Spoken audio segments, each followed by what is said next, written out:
untuk bisa meningkatkan efisiensi perekonomian, maka ya jangan banyak leaking, jangan banyak kebocoran. Bagaimana caranya? Ya transparansi dong. Tahun 2009 kita baru menginisiasi yang namanya Single Identity Number kan, NIK kan. Iya. Tapi apa yang terjadi? 2009. Bukankah program itu kemudian malah justru menjadi sumber korupsi kan gitu kan? Negara lain itu mengambil keputusan untuk mengembangkan sumber daya manusia. Kita tidak. Mereka kan selalu mengatakan organisasi itu yang paling penting dari suatu organisasi itu nyawanya ada di mana sih? Ya di SDM-nya kan. Mau seperti apapun, ya SDM itu yang paling utama kan begitu. Cuma masalahnya sejak kita merdeka sampai sekarang 81 tahun. Mengapa yang namanya SDM itu tidak pernah menjadi prioritas? Seberapa independen sih lembaga independen kita? Ada dulu yang namanya KPK, kita nggak mau kok. Terus kemudian KPK bagian dari eksekutif loh. Ini penegak hukum loh mas. Kan harusnya masuknya ke yudikatif dong. Kan gitu. Kok bisa Undang-Undang 19 tahun 2019 itu, Undang-Undang KPK itu, menempatkan KPK sebagai bagian dari birokrat. Bahkan ada beberapa lembaga, pimpinannya itu malah justru kebanyakan dari parpol. Lah, kan nggak jadi nggak independen lagi kan gitu kan. Kemampuan kita mengevaluasi cara kita berpikir. Nah sekarang pertanyaannya, pemerintah memiliki ini nggak? Ini porsinya pemerintah loh ya. Ketika kita berbicara tentang negara, ini porsinya pemerintah. Namanya akademisi itu aktif dan kita bisa memberikan masukan itu dengan mudah. Tapi mohon maaf, seribu maaf. Saya hanya ingin jujur aja sekarang. Sekarang ini bisa nggak dengan Presiden Prabowo? Tidak bisa.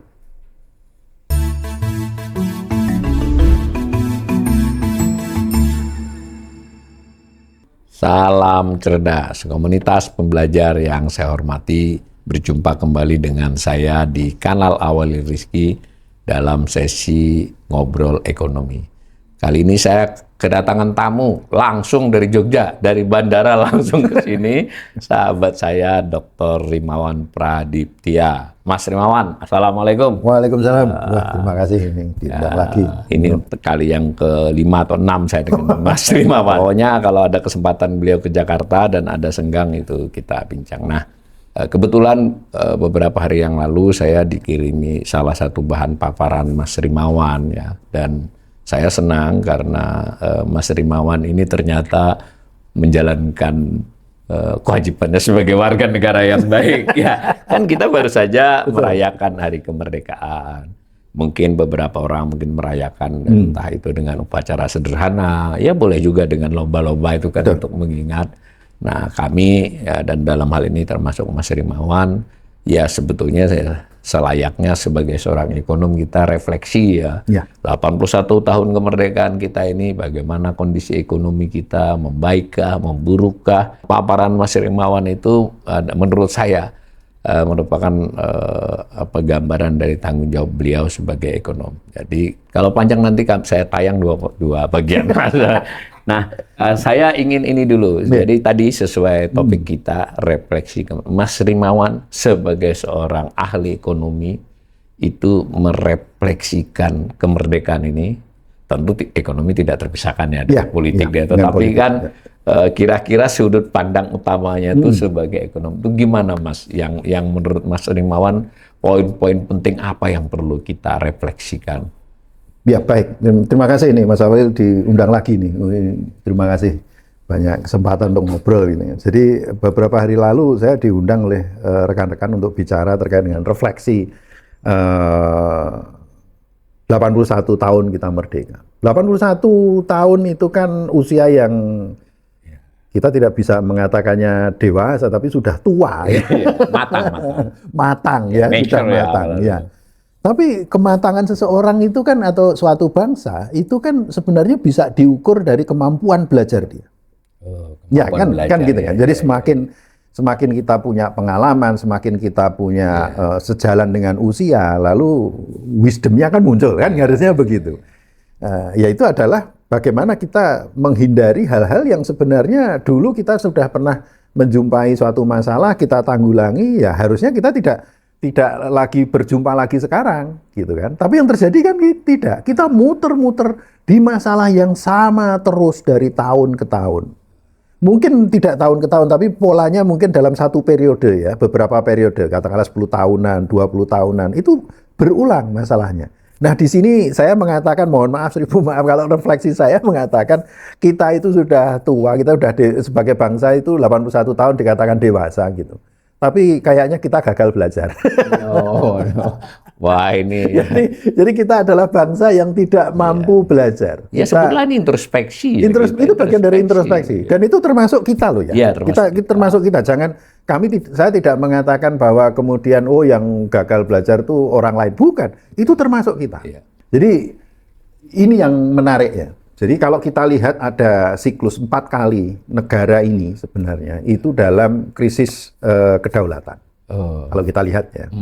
Krisis kedaulatan pertama adalah tahun 45 sampai 49. Karena kita waktu itu diinvasi oleh Belanda. Kita sudah mendeklarasikan kemerdekaan, diinvasi oleh Belanda.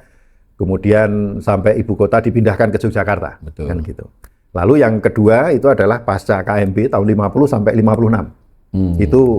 Itu yang kedua. Kenapa saya katakan krisis kedaulatan? Karena salah satu bagian dari dua bagian dari KMB yang pertama. Yang pertama adalah hutang-hutang Hindia Belanda itu harus kita tanggung. Dan sebenarnya hutang itu adalah biaya untuk mengagresi Belanda 1 dan 2 gitu. Yang sebenarnya itu adalah biaya invasi. Ya, harusnya yang kalah perang dong yang bayar. Nah, harusnya begitu. Yang terjadi kan enggak kan. Malah gitu, yang menang suruh bayar. Jadi waktu itu kan mengatakan kalau Anda tidak bayar ya kami tidak akan mengakui kemerdekaan kan gitu kan. Jadi saya bisa memahami ya para founding fathers ketika itu kondisi menyepakati gitu ya. Gitu. Nah, yang kedua kemudian adalah bahwa kebijakan-kebijakan ekonomi kita itu apalagi nanti kalau bersinggungan dengan kepentingan perusahaan-perusahaan Belanda itu harus berkonsultasi dengan Belanda. Pada saat itu. Itu yang saya katakan sebagai salah satu krisis kedaulatan kan begitu. Nah, yang ketiga itu adalah ketika tahun 66 sampai tahun 70. Yaitu adalah ketika pergantian dari Orde Lama ke Orde Baru. Nah, di sini Orde Baru itu mewarisi perekonomian yang tidak mudah pada saat itu. Gitu. Belum lagi Belanda itu kemudian meminta indemnity terkait dengan kebijakan Orde Lama yang menasionalisasi perusahaan-perusahaan menjadi BUMN itu. Itu dia minta, ini dibayar dong, gitu. Tapi nggak berani di masa Soekarno, beraninya adalah di masa Orde Baru, kan begitu kan? Barulah itu yang indemnity itu baru lunas kemudian istilahnya indemnity. Ya. Jadi beda dengan utang yang KMB tadi beda. Ya, jadi yang KMB itu utang karena perang. Utang karena perang. Kalau ini adalah utang karena nasionalisasi. Jadi utang di masa perang itu di tahun 56 itu hebatnya kita. Itu mampu membayar sampai 82% loh Pak. Iya. Padahal itu besarnya 4,5 miliar gulden pada saat itu kan. Kita padahal belum punya apa-apa. Kita nggak punya apa-apa dan di sini pada saat itu kita nggak punya dirjen pajak lah, belum ada. Apa baru merdeka kan begitu ya. Itu mampu menutup sekitar 82%. Lalu kemudian di tahun 66 itu Belanda balik lagi dan mengatakan Anda masih berutang, ya itu adalah aset-aset kami gitu kan. Nah disitulah ada sekitar 600 juta gulden kalau tidak salah, dan itu baru waktu itu bisa mendapatkan keringanan dari sisi bunganya cuma 1% kalau nggak salah. Dan mulai pembayarannya itu bukan tahun 66 tapi tahun 70. Dan itu baru lunas di tahun 2003 zamannya Bu Mega kan gitu. Nah, yang terakhir itu adalah yang kita alami bersama semasa reformasi tahun 98 sampai kemudian balik lagi kalau tidak salah dulu komitmennya Bu Mega tidak melanjutkan gitu ya. 2004 kemudian 2006 itu betul-betul kita melunasi hutang-hutang itu di masa Pak SBY kan begitu. Nah, semasa ini adalah 4 tahap yang mana kita itu sebenarnya dalam kondisi krisis kedaulatan. Krisis kedaulatan artinya untuk mengambil keputusan yang besar-besar di negeri ini kita terkendala karena mau tidak mau kita masih bergantung dengan pihak luar dan lain sebagainya. Yang menarik di situ adalah selalu ada perang atau ada krisis hutang. Kan gitu kan? Itu kan benar, yang kita lihat ya. Nah, yang menarik kemudian adalah dalam posisi sulit, itu justru kita itu hebat dalam mengambil keputusan. Jadi kreatif ya? Jadi kreatif. Jadi saya tuh bingung ketika kemudian ngecek lagi, apa sih kebijakan Indonesia tahun 45 sampai 49. Satu, itu ada terkait dengan bebas buta huruf. Itu di masa perang loh. Yang lebih hebat lagi itu adalah adanya undang-undang perburuan kalau nggak salah. Dan undang-undang perburuan itu sampai mengatur tentang, itu sangat progresif. Jadi itu menarik ya. Undang-undang yang sangat progresif di negara yang tidak punya uang. Di saat itu gitu ya. Dan itu di Asia. Itu bisa dikatakan paling progresif di Asia. Salah satunya adalah mengatur tentang kalau buruh perempuan itu berlaku kemudian libur ketika mereka mengalami mens. Datang bulan itu berhak untuk Udah maju banget itu kan sangat maju sekali. Itu tahun 46 sampai 45 sampai 49. Cuma masalahnya adalah begitu nanti kita itu sudah mulai enak sedikit, kita lupa lagi. Ya, ini terjadi. Jadi misalkan tahun 66, 70 itu kita banyak sekali kebijakan yang kita langsung lakukan sangat cepat sekali. Tapi kemudian di tahun 75 terbongkar korupsi Pertamina yang begitu besar. Gitu. Hampir sama dengan reformasi. Reformasi kita praktis hanya 98, kalau saya lihat itu 98 sampai 2005. Setelah itu nggak ada yang kita lakukan. Dan bahkan undang-undangnya banyak belum dirubah sampai sekarang. Ya banyak yang belum diubah kan gitu. Malah tidak dilaksanakan dan tidak diubah. Dan banyak hal yang sebenarnya harusnya diatur jadi tidak diatur. Menarik gitu. ini. Jadi misalkan masalah parpol. Jangankan itu, education deh. Masalah akademisi. Akademisi itu dulunya kan bebas. Akademisi itu dulunya adalah sebagai pegawai universitas. Lalu di masa Orde Baru kalau tidak salah itu menjadi ASN. Artinya jadi birokrat dong. Nah, ketika ini reformasi, terus tuh bablas tuh sampai sekarang tetap jadi birokrat. Disemprit kalau macam-macam. Ya, ini terjadi, tidak pernah kita memikirkan tentang apa yang terjadi di sektor kesehatan. Bahwa ada komitmen 20% ya, itu di APBN pendidikan ya, melalui perubahan undang-undang dasar di tahun 2004 kan begitu. Tapi kan berhenti di situ. Bagaimana dengan universitas kedinasan misalkan, yang kemudian hasil riset dari KPK menunjukkan bahwa lebih banyak porsi diberikan di kedinasan daripada secara persentase ya, dari anggaran daripada universitas dan lain sebagainya. Mengapa banyak guru masih sulit untuk gajinya masih sekarang ketambahan lagi 20% itu termasuk MBG. Jadi kesini komitmen 20% itu makin dikerdilkan. Di tafsirannya ya. Begitu. Atau juga misalkan kita dulu punya lembaga yang hebat namanya KPK. Dan kalau kita buka sejarahnya, dulu KPK itu menghasilkan apa yang disebut dengan conviction rate itu 100%. Dan itu bertahun-tahun, kan begitu kan? Dulu reputasinya kalau orang sudah ditangkap KPK itu nyaris bisa dipastikan akan terbukti. Terbukti kalau kan, sekarang malah tanda tanya kan, ini kenapa dia yang ditangkap? Gitu, kan? Yang menarik kemudian adalah KPK itu justru dilemahkan, itu ketika berada di puncaknya. Itu aneh itu. Di negara manapun yang menggunakan evidence-based policy, nggak akan melakukan kayak begitu. Hanya ini di sumber Indonesia. Kekuatan negara kok ya. Hanya di Indonesia saja. Justru pelemahan itu terjadi ketika secara proven, secara data itu evidence menunjukkan bahwa ini adalah lembaga dengan kinerja salah satu yang terbaik. Melaksanakan amanatnya. Justru kita hancurkan sendiri. Jadi Mas Rimawan menganggap ada 4 periode, sebutlah periode susah ya. Di mana periode susah tersebut terganggu kedaulatan, keputusan-keputusan penting negara susah diambil, terutama karena memang ada faktor-faktor yang dari eksternal yang membuat pilihannya terbatas. Nah, tetapi justru pada saat-saat itu, yang tadi banyak diceritakan, yang terakhir ya kita sebutlah 99 dari 97, 99 sampai ini, itu justru membuat kita melakukan hal-hal yang relatif positif, terlepas untuk reformasi mungkin ada nyinyirnya juga ya, karena kita dibimbing lah, ada dipaksa oleh IMF. Tapi apapun dari LOI IMF itu yang baik-baik itu jelas ada juga kan. Nah, ini yang disoroti Mas Gerimawan yang itunya di setiap periode tadi. Nah, begitu juga dengan zaman awal Soeharto kan. Tetapi makin jauh dari keluar dari fase kesulitan 3-4 tahun itu lupa diri kita. Bahkan tidak melaksanakan apa yang sebelumnya kan itu yang menjadi kesimpulan salah satu kesimpulan Mas Rimawan. Kita ini kok sebagai sebuah bangsa ini otokritik ya kan.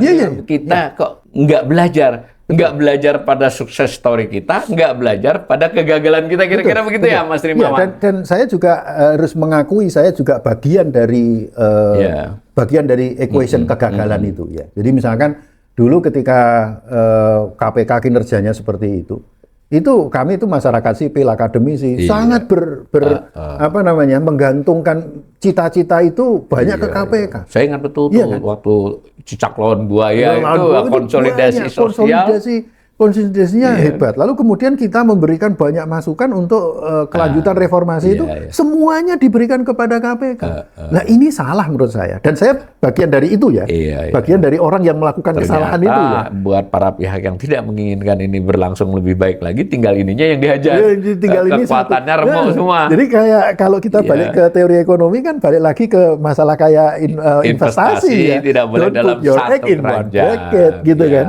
Di saat itu betul-betul semua masyarakat sipil, akademisi berharap banyak kepada KPK, semuanya diberikan ke sana. Lalu waktu itu saya juga berpikir, loh kalau begini caranya, satu, kapasitas KPK itu terbatas, terus kita sendiri ini juga mempertanyakan kan, nah, terus kita itu ngapain ya? Loh, saya kadang mikir, loh kalau semuanya kita berikan ke situ, nanti muncul lagi ya, katakanlah di masa yang akan datang, muncul lagi lembaga yang kayak begitu. Terus kita berikan semuanya ke sana. Lah terus kontribusi kita itu apa sebenarnya sebagai masyarakat? Dan disitulah saya kemudian merasa bersalah. Jujur aja saya merasa bersalah. Kita belajar juga bahwa kita ternyata nggak benar juga. Gitu. Kayak saya ngerucut sekarang dari cara melihat seperti itu, kita mengerucut ke persoalan yang lebih ekonomi itu tadi kan secara keseluruhan. Nah, Mas Rimawan melihat apa sih yang relatif kita kurang belajar kalau itu dijelaskan secara ya sebutlah dekat dengan ilmu ekonomi. Ya, jadi salah satu yang kita bisa melihat dari beberapa aspek. Yang pertama adalah dari aspek kelembagaan, misalnya, ya kan? Aspek kelembagaan itu apa yang diperlukan? Ya yang aspek kelembagaan diperlukan dalam satu perekonomian itu untuk menjaga yang namanya transaction cost itu kalau bisa kan minimum, ya kan? Efisiensi perekonomian. Efisiensi perekonomian. Nah, untuk bisa meningkatkan efisiensi perekonomian maka ya jangan banyak leaking, jangan banyak kebocoran. Bagaimana caranya? Ya transparansi dong. Transparansi. Ya kan? Tapi kan transparansi ini yang kita tidak inginkan kan? Ini yang tidak kita inginkan, Mas. Para pihak yang cukup kuat tidak menginginkan karena itu akan mengurangi keuntungan mereka. Mari kita lihat tahun 2009 kita baru menginisiasi yang namanya Single Identity Number kan, NIK kan. Tapi apa yang terjadi? 2009. Bukankah program itu kemudian malah justru menjadi sumber korupsi kan gitu kan? Dan itu kan terjadi kayak begitu. Padahal kalau waktu itu selesai nggak ada tuh masalah-masalah di Tisen sekarang ini ya. Kalau kemarin itu dikerjain benar. Itu kalau dibenahin benar dan pertanyaannya kan kita tidak bertanya kepada diri kita sendiri, apa sih prasyarat untuk menjadi negara maju? Mana ada negara maju yang tidak memiliki single identity number, Mas? Nggak ada. Nggak ada. Ketika saya masih kuliah dan bekerja di Inggris misalkan, apakah saya bawa KTP? Di Inggris nggak ada KTP sejak tahun 51. Churchill nggak perlu fotokopi KTP. Jadi Churchill pada saat itu tahun 51 itu marah-marah. Dia bilang, kenapa kita masih pakai, kalau dulu kan ada surat gitu ya. Karena waktu itu kan perang dunia kedua. Surat jalan lah. Lalu dia kayak surat gitu, kayak KTP-nya kayak begitu. Terus dia bilang, untuk apa kita ini sudah istilahnya mereka dulu kan menang perang ya. Kita sudah menang perang, tidak ada peperangan, mengapa harus membawa identity? Kita ini negara merdeka. Disitulah tahun 51 dihilangkan semua KTP di Inggris.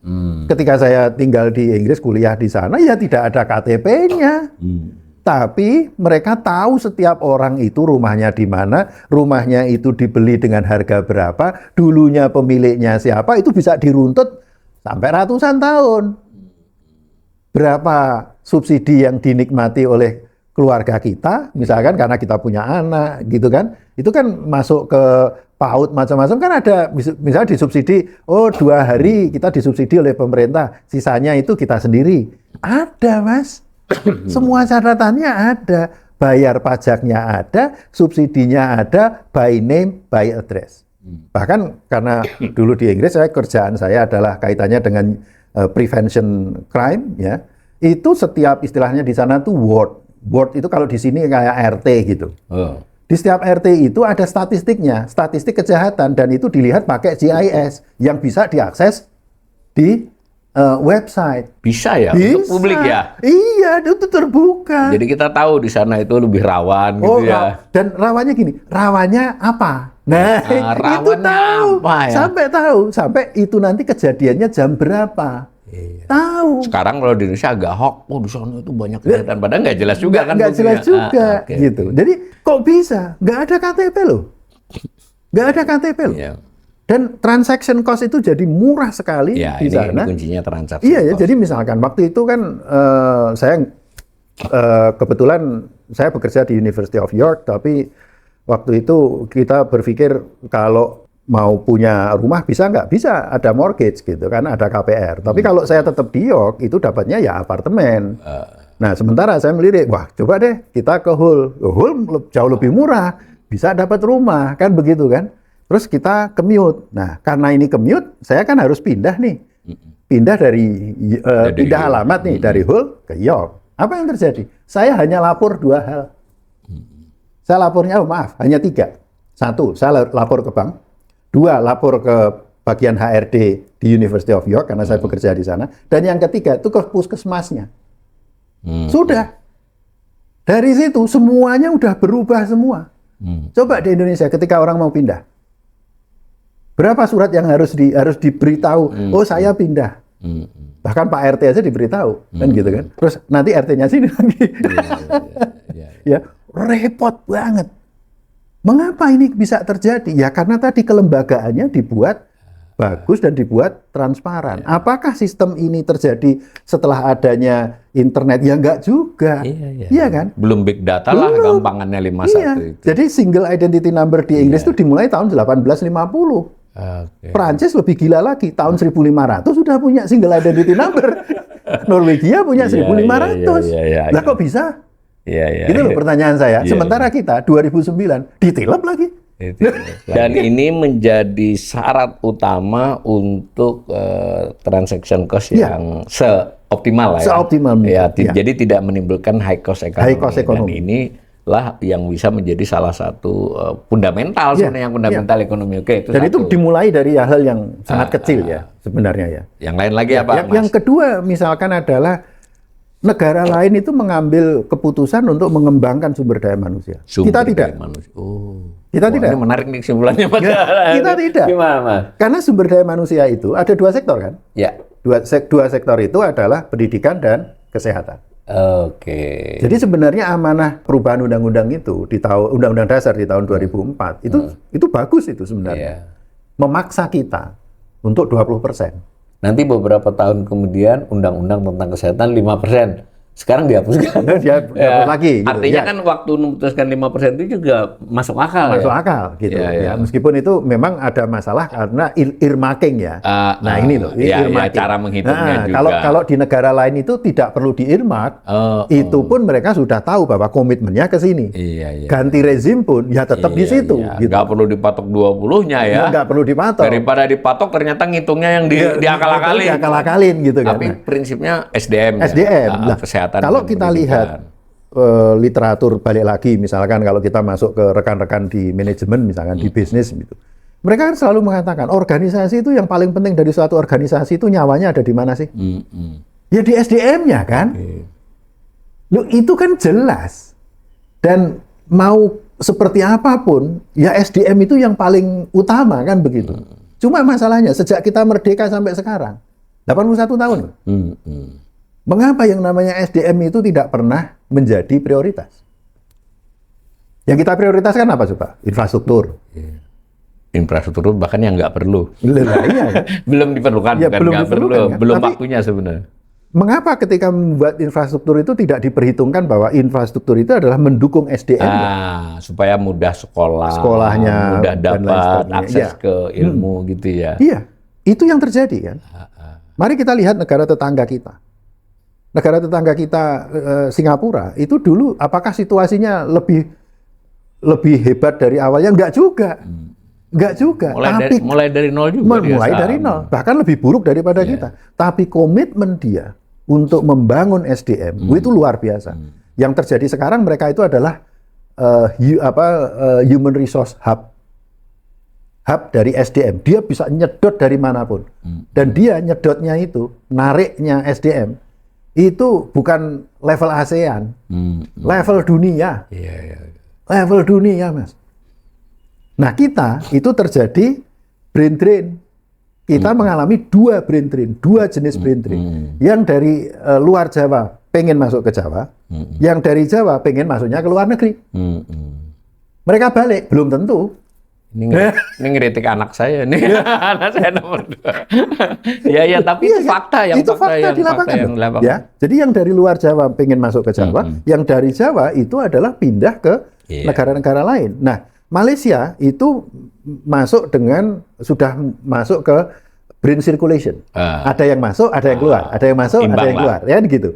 Kalau Singapura itu nyedot dia. Dia bisa nyedot.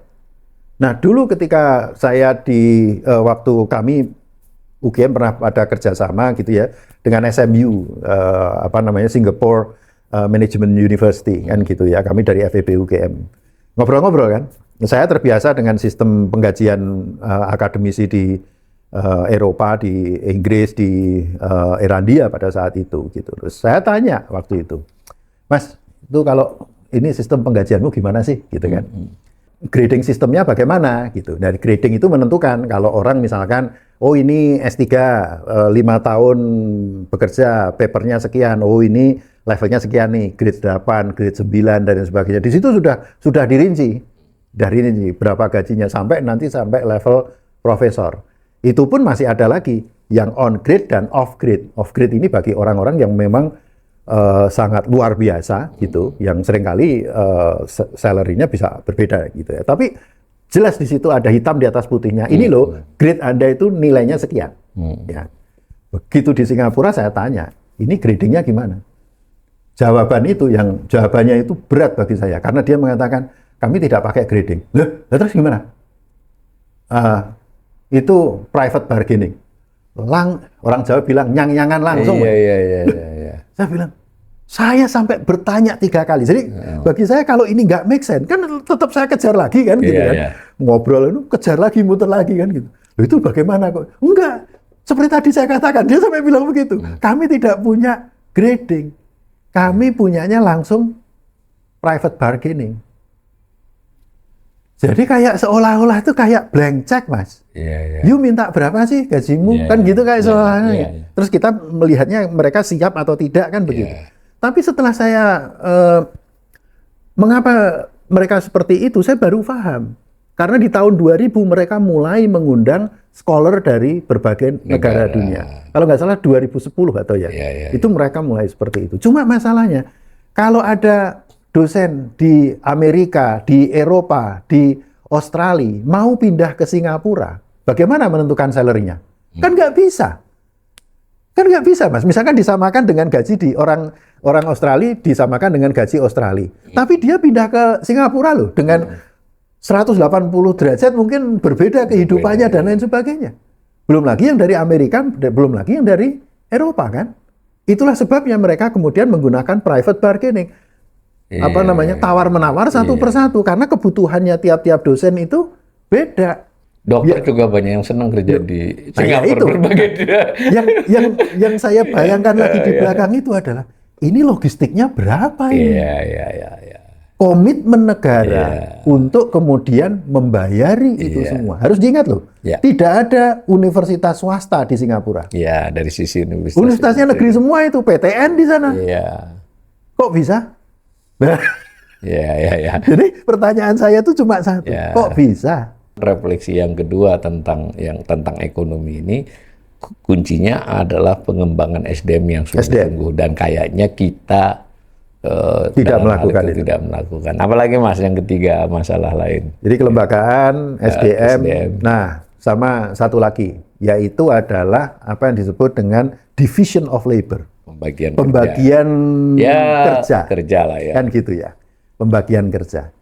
Kita itu ternyata, jadi begini, dalam bernegara kita itu membutuhkan apa yang disebut dengan heterogenitas dari pemain. Ya.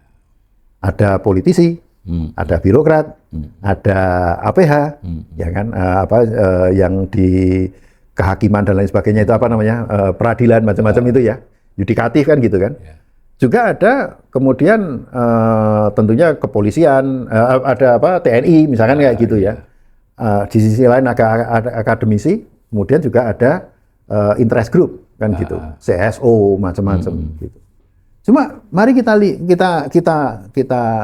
endapkan diri kita sedikit deh. Atau kita punya kita juga di dunia modern itu juga punya lembaga independen. Pertanyaan saya, seberapa independen sih lembaga independen kita? Ada dulu yang namanya KPK, kita nggak mau kok. Iya kan? Nggak mau tuh. Terus kemudian KPK bagian dari eksekutif loh. Ini penegak hukum loh Mas. Kan harusnya masuknya ke yudikatif dong. Kan gitu. Kok bisa Undang-Undang 19 tahun 2019 itu, Undang-Undang KPK itu, menempatkan KPK sebagai bagian dari birokrat? Ya kayak? Sekarang Undang-Undang P2SK, independensi BI, itu sudah hilang. OJK juga. Balik lagi kayaknya semua jadi birokrat, kan begitu kan? Akademisi juga kan? Sudah sejak lama, bahkan sejak zamannya Orde Baru. Tidak dirubah setelah reformasi. Bahkan setelah reformasi, yang mendesain reformasi banyak akademisi, akademisinya lupa juga untuk memperbaiki sistemnya. Loh, bukan apa-apa, ini adalah upaya kalau kita bagi-bagi peran. Checks and balances. Ada check and balances. Nah, check and balances membutuhkan heterogeneous players kalau kita menggunakan bahasanya ekonom, kan begitu kan? Tiap orang punya SOP-nya sendiri, punya objective function-nya sendiri, punya perannya sendiri, kan gitu. Makanya kita jadi enak kan? Jadi misalkan, oh ini ada birokrat, oke, birokrat berarti dia eksekutif, kan gitu kan? Eksekusi. Kalau ini akademisi gimana? Ya akademisi itu dia boleh salah, tapi harus jujur. Nah, ya kan begitu kan. Ini ada politisi, ini ada aparat penegak hukum, ini ada CSO, ini ada independent body dan lain sebagainya. Ini kan masing-masing memiliki peran sendiri-sendiri, dan inilah upaya untuk membuat check and balance itu tadi. Nah, di Indonesia kan tidak ada. Karena kita lebih suka homogenisasi, dihomogenkan, yang harusnya heterogen jadi diseragamkan semua. Bahkan ada beberapa lembaga, yang lembaga independen misalkan, lalu pimpinannya itu malah justru kebanyakan dari parpol. Lah, kan nggak independen lagi, kan gitu kan? Jadi ini kayak seragamisasi. Sulit untuk menjalankan fungsi dan tupoksi amanat yang diemban oleh masing-masing institusi itu. Institusi itu tidak harus institusi pemerintah, negara dalam arti luas, bahkan institusi sosial ya. Jadi yang sering diulang-ulang Mas Raymond, kesalahan kita sebagai sebuah bangsa ini adalah kurang memahami konsep kelangkaan. Saya pernah dengar gimana Mas jelasnya? Jadi, ini yang menarik, dan tapi saya tidak tahu ini akarnya dari mana, kan gitu. Kayaknya ada masalah dengan budaya kita deh, gitu. Nah, kayaknya loh ya, tapi saya nggak tahu. Cuma yang terjadi di kita ini kan, saya mengatakannya kita paling suka dengan narasi keberlimpahan. Apa-apa duwe nih cara Jawa. Semuanya ada, kan gitu kan, kayak semuanya itu tidak ada masalah, sehingga karena ini narasinya itu keberlimpahan, satu keberlimpahan, dan yang kedua itu superhuman. Jadi kayak kelompok Marvel gitu, semua orang bisa melakukan banyak hal, kan gitu ya. Katakanlah kita lihat aja, misalkan orang punya jabatan itu, ketua X gitu, itu selain atau jadi ketua X di satu kementerian dan lembaga dan lain sebagainya. Coba aja selain itu, kan nanti kan beliau diminta menjadi untuk hal-hal yang lain-lain gitu kan. Ketua ikatan alumni, Nah, ketua ikatan profesi, ikatan profesi, belum lagi, macam-macam. mohon maaf, komisaris misalnya kan gabung-gabung. Iya bener ya. Ada kecenderungan begitu. Kecenderungannya begitu gitu. Pertanyaan saya, why? Kenapa tidak dibagi-bagi? Dan itu untuk hal-hal yang berbeda loh sebenarnya, memerlukan keahlian dan perhatian yang berbeda ya. Nah, itulah yang kalau kita bicara di teori ekonomi ini jadi menarik karena pola konsep rasionalitas itu ya itu teori ekonomi neoklasik itu rasional kan begitu, rasionalitas itu kayak begitu. Tapi yang teori ekonomi yang baru kan kita mengenal yang disebut dengan bounded rationality. Orang punya keterbatasan pemikiran, bahkan ada keterbatasan dalam hal rasa empati dan lain sebagainya itu muncul. Jadi dulu ketika kita belajar pakai papernya Herbert Simon itu kan cuma 3 kan, bounded rationality, bounded willpower, sama bounded self interest. Sekarang sudah berkembang jadi 8 Mas, banyak. Termasuk dengan empati tadi, bahwa kan ya ini yang menarik kan, bahwa manusia banyak keterbatasannya gitu. Nah, pertanyaan saya adalah mengapa bangsa ini sudah paham bahwa, nah ini yang agak menarik lagi. Kita itu bangsa religius. Kalau kita itu bangsa religius, kita berarti harus sepakat dengan ini dong, hukumnya Gusti Allah dong. Hukumnya Gusti Allah itu mengatakan manusia itu lemah. Tapi mengapa ketika kita dalam berbangsa ini membuat konsep atau melaksanakannya itu seolah-olah manusia itu superhuman kayak kelompok Marvel. Kayak kalau kita lihat di wayang itu seolah-olah kesatria semua itu. Iya kan? Nggak ada punakawannya. Nggak ada limbo. Nah, nggak ada cange. Gitu. Yang itu semuanya adalah sangat manusiawi. Limbo cange itu sangat manusiawi itu. Ya kalau kita bicara Semar, Gareng, Petruk, Bagong itu masih keturunan ada unsur dewanya gitu ya. Tapi ketika Cange dan Limbo itu nggak ada kaitannya dengan perdewaan tadi, betul-betul manusia biasa. Kita tidak melihatnya ke situ. Kita masih terobsesi jadi Hanuman, kita jadi Sri Kandi dan lain sebagainya. Ini bahasa soft spokennya Mas Rimawan nih. Saya mudah-mudahan pemirsa bisa mengkaitkan dengan fenomena-fenomena terkini ya. Jadi bahwa ini nanti dikoreksi kalau saya salah.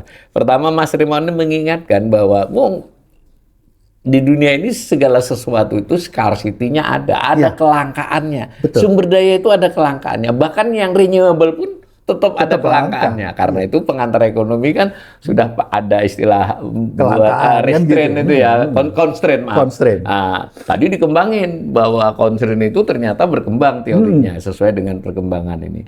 Yang kedua tadi terkait dengan itu juga ya manusia itu sebagai SDM tadi sudah dikatakan di depan memang bisa berkembang luar biasa, tapi tetap juga ada batasannya. Ada batasannya. Nah, kedua-duanya ini yang dalam berbagai periode itu justru asumsi ini tidak dipakai kan? Kecuali pada saat sulit. Jadi pada saat sulit kan gitu. Jadi ketika ya silakan dikaitkan dengan kekinian ya. Jadi mau ini mau itu kan, program ini dilindungi itu dilindungi nggak bisa. Semuanya nggak ada gitu. Ya kan begitu juga ada orang yang jabatannya banyak seperti itu. Artinya salah satu refleksi Mas Rimawan ini kita tidak belajar bahwa sumber daya itu langka dan manusia itu terbatas. Bukan berarti manusia itu tidak bisa tumbuh kembang luar biasa tapi tetap ada batasnya. Seolah-olah kita 81 tahun ini kayak kembali lagi ke awal gitu loh. Secara ke depannya kalau boleh nih ya kira-kira kita bagusnya mulai dari mana, Mas? Ini nanti tentu setiap kali ide itu ada constraint-nya. Tapi apa, Mas? Jadi gini, satu hal yang belum ada di kita itu adalah kemampuan untuk menciptakan apa yang disebut dengan metakognisi di negara ini. Dan itu metakognisi itu sebenarnya harus ada di level pemerintah. Kita tidak berharap untuk bangsa ini semuanya jadi ada pemerintah, ada dunia usaha, ada rumah tangga, semuanya memiliki metakognisi semua. Tidak. Jadi metakognisi itu kan kita ngambil konsepnya yang dari teman-teman psikologi ya. Metakognisi itu adalah kemampuan individu sebenarnya untuk berpikir, tapi ini memikirkan tentang bagaimana kita berpikir. Oke. Ya, jadi kita berpikir, kan kita sering kali kan berpikir, terus kemudian kita kan kadang ketika dalam kondisi misalkan di pesawat atau apa nggak punya kerjaan, terus kita kadang mikir, loh dulu tuh sebenarnya kalau saya lakukan gini itu cara berpikirku sajane salah loh. Kan sering kan kita memikirkan cara berpikir kita ya. Kita kayak refleksi kan. Nah ini kan pertanyaannya adalah apakah kita memiliki negara ini atau pemerintah ini memiliki kemampuan untuk mengevaluasi bagaimana caranya memandang persoalan. Salah satunya memandang persoalan. Iya. Karena yang saya alami misalkan adalah kita masuk dalam satu organisasi yang simpel aja lah, di organisasi. Kita jadi pengelola organisasi. Lalu kemudian ganti pengelola. Begitu ganti pengelola, seringkali pengelola yang baru itu tidak bertanya ke pengelola yang lama. Atau pengelola yang lama itu punya kesalahan juga. Apa itu? Tidak menuliskan mengapa dilakukan A, B, dan C. Iya kan? Serah terimanya basa-basi. Serah terimanya itu basa-basi. Bahkan datanya itu ada di laptop kita kan gitu kan. Kita bawa. Ini bagus ini buat introspeksi kan? ini. Data itu tidak kita serahkan. Mas, potong dikit. Laman-laman kementerian itu, Mas. Setiap ganti periode, yang data-data lama itu nggak ada loh. Banyak kementerian yang begitu loh. Gimana? Nah, itu kan harusnya masuk ke server masuk ke situ. Ataupun juga yang jadi masalah seringkali gini. Kita melakukan evaluasi, misalkan. Betul dilakukan evaluasi terkait dengan suatu programnya berhasil atau tidak. Tapi dari sisi monitoringnya, catatan monitoringnya nggak kita berikan loh. Jadi dan itu yang penting. Itu penting itu. Jadi misalkan, mengapa sih dulu kok ada kebijakan X dan tidak Y? Kayak notulensi ya. Notulensi tapi penting. Itu penting itu. Gitu. Jadi misalkan kayak kami nih, kami di universitas ini ya, kami punya double degree master.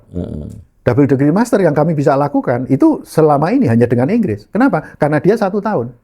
Kami program 2 tahun. Jadi program setahun di kami, setahun kemudian di Inggris. Bisa. Tapi dengan negara lain bagaimana? Ada negara yang mewajibkan, kalau double degree di tempat kami harus 2 tahun. Lah saya bilang, di tempat saya setahun tambah 2 tahun di tempatnya situ terlalu panjang Om. Loh, yang kayak beginian kan harusnya dicatat nih Mas. Oh kita nggak bisa dengan negara X itu karena kalau programnya mereka seperti itu. Itu bagian dari kita memahami metakognisi kita atau merumuskan metakognisi baru kita ya. Kemampuan kita mengevaluasi cara kita berpikir. Nah sekarang pertanyaannya, pemerintah memiliki ini nggak? Ini porsinya pemerintah loh ya. Ketika kita berbicara tentang negara, ini porsinya pemerintah. Nanti pemerintah tinggal mensosialisasikan sebagian kepada kita supaya kita paham. Betul. Nah, kalau dunia usaha bagaimana? Beberapa perusahaan itu memiliki sendiri. Tapi kan untuk perusahaan keperluan dia. Jangan diminta kalau perusahaan terus kemudian untuk negara yang nggak bisa. Karena itu beberapa perusahaan besar itu ngerti teori life cycle ya. Dia tahu kapan harus merecycle produknya. Betul. Kayaknya perusahaan multinasional bisa jadi bahan pelajaran kalau kita negara kita kelola antara lain memakai manajemen itu. Bahkan sebenarnya di beberapa negara, terutama negara-negara OECD, mereka punya sistem itu. Nah mungkin Anda atau Mas Awalil akan tanya atau pemirsa akan bertanya, lah itu nyatanya Brexit kayak begitu, terus gimana? Apa yang terjadi? Metakognisinya jalan nggak? Mesinnya jalan. Cuma harus diingat bahwa ketika Brexit itu kan referendum. Harus yang ngambil kebijakan siapa? Bukan pemerintah loh. Masyarakat. Mesinnya pemerintah Inggris dalam melihat Brexit itu dampaknya seperti apa, itu muncul semua, sudah ada. Tapi transmisi dari informasi dari sini kepada masyarakatnya, nah ini yang nggak nyambung. Jadi tetap bisa ya menimbulkan masalah. Masih ada masalah. Jadi meskipun metakognisinya ada mesinnya, belum tentu itu kalau transmisinya nggak benar masuk ke. Tapi kalau nggak ada ya udah nggak bisa diharap apapun. Ada aja masih bisa kayak begitu, gitu ya. Apalagi ketika nggak ada. Kan? Terakhir Mas, ya ini subjektif sih. Saya terus terang saja kenal Rimawan ini belasan tahun ya. Saya merasa Rimawan ini sebetulnya biarpun dia orang yang sangat kritis dan karena keahliannya yang spesial sebetulnya ahli kriminal, crime economics. Tapi saya tetap melihat beliau ini orang yang ada husnudonnya, ada prasangka baiknya. Mungkin karena orangnya cukup beriman. Sehingga itu masih balance. Tapi saya jujur aja Mas, sebagai sahabat nih, belakangan ini saya lihat kok agak frustrasi jenengan. Sekarang mari apa yang kira-kira, jangan yang frustrasinya.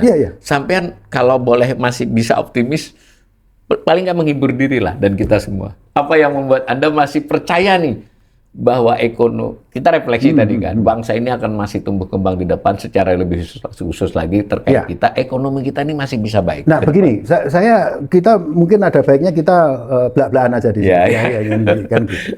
Jadi di masa presiden sebelumnya gitu ya, namanya akademisi itu aktif. Dan kita bisa memberikan masukan itu dengan mudah.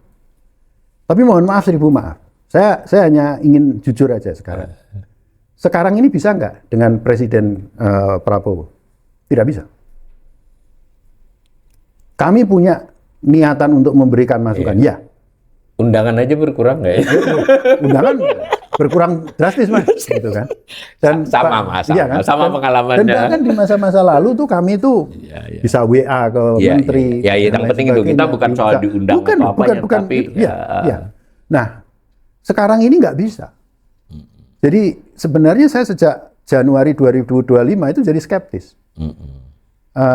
Peran saya sebagai akademisi bagaimana ya? Ketika kemudian jalur memberikan masukan itu hampir-hampir nggak ada, gitu ya. Karena sampainya sedang usia emas beri masukan, Mas. Dan gini yang jadi masalah kita coba. Kayaknya mulai terpikir ngajar di luar negeri. Kalau dilihat cara senyumnya ini sudah. Kita coba melakukan beberapa inisiatif, memberikan masukan, nggak jalan, gitu kan. Sehingga kemudian saya mulai berpikir ya sudah deh, kalau seperti itu. Saya mulai memikirkan thinking the unthinkable lagi, gitu kan. Kalau kemudian masalah-masalah ini kita tidak bisa memberikan masukan, pertanyaannya adalah mengapa kita tidak merefleksikan 81 tahun. Ini tadi asal-usul paparan. Jadi sebenarnya saya harus mengatakan terima kasih. Ini tidak diberikan tidak diberikan ruang untuk memberikan masukan. Cari pendengar lain dong. Terus kita cari pemirsa lain. Saya mikirnya sekarang adalah bagaimana kemudian menjelaskan ini kepada masyarakat. Karena rakyatlah kemudian tanggung jawab moral itu bos kita bersama ini. Bos kita bersama masyarakat kan gitu. Sehingga kemudian saya berpikir, wah ini kalau begini ya sudah kita fokuskan aja untuk melihat, merefleksikan 81 tahun ini problemnya ada di mana. Jadi istilah saya adalah thinking the unthinkable, memikirkan yang tidak terpikirkan, gitu kan. Ya mungkin ada blessing in disguise juga gitu ya, karena kalau misalkan masih seperti presiden sebelumnya, kita disibukkan juga untuk mengatasi ini kayak begini, ini kayak begini kan. Ternyata nggak sepenuhnya dipakai juga. Enggak.